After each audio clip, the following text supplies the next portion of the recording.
Keith O'Brien ydw i, dwi'n ffodus iawn o fod yn aelod o gyngor cymuned Trawsfynydd ac mi ydw i hefyd yn gadeirydd y gwmni Ynni cymunedol Twrog. Mae'n enghraifft siampl disglair iawn o sut fedru cymunedau sydd yn wahanol iawn yn ei natur, un yn drefol iawn, llall yn wledig iawn, yn medru gweld yr goleuni a gweld be fedr ddod allan ohono fel bod yn cymunedau ni'n elwa yn y diwedd allan o Ynni Glân adnewyddol am flynyddoedd maith i ddod. Wel, da ni'n Plas am Bwlch hyn yma'n trafod yr posibiliad o gael prynu Pwerdy Maen Twrog.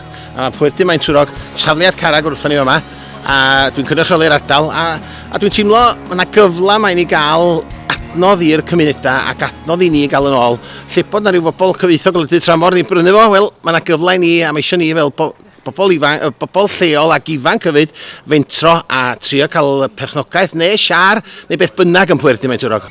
Mae Maen Twrog wedi cael ei bacedu i werthu o ddeutyr 2 mlynedd yn ôl. Wel, mi'n meddwl, pan dylsa RWE neu First Hydro cael gwerth yna sut da ni.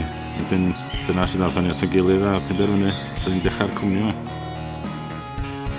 Mae ganddyn nhw bwerdy bach yn Plas am Bwlch yma ei hunan, a dyn cael weld o'r raddfa fach a gobeithio allan ni'n dod ymlaen o'n a nid o'r raddfa lot mwy. Plas am Bwlch was one of the first houses in Wales to have hydropower back in the 1850s. That scheme was put in and generated a 12-volt electricity, and it's used mainly for lighting. What happened was, as the electricity and generation became more national, the national grid arrived, they thought the national grid would be a far better way to have their electricity, so they scrapped their scheme and started using the national grid, mainly from the power station in Ynni Twrog. As a national park centre, we were conscious of the fact that the price of electricity was going up and up. We started looking into all sorts of different feasibilities for generating our own power. We commissioned all the relevant reports, biodiversity reports, looking at all the different plants.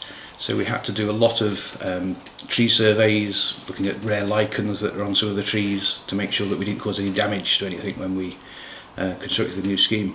The turbine house is fairly small, basically a small garage that's got the turbine in it. And we started producing electricity in 2013. The way it works, if we need electricity here, we will use what we produce first.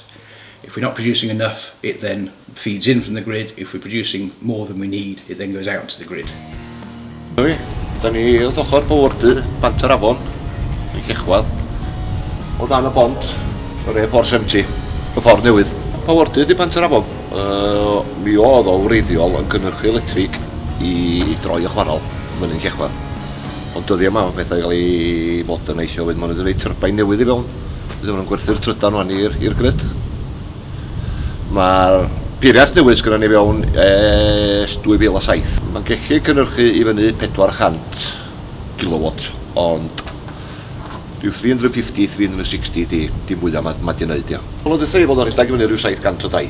Yn grid mae'n mynd a gael ei werthu, ia. Mae siŵr bod o'n mynd i mewn i rwla tai lleol mae'n diswn i ddyn. Dwi'n meddwl bod yna potensial mawr i hydro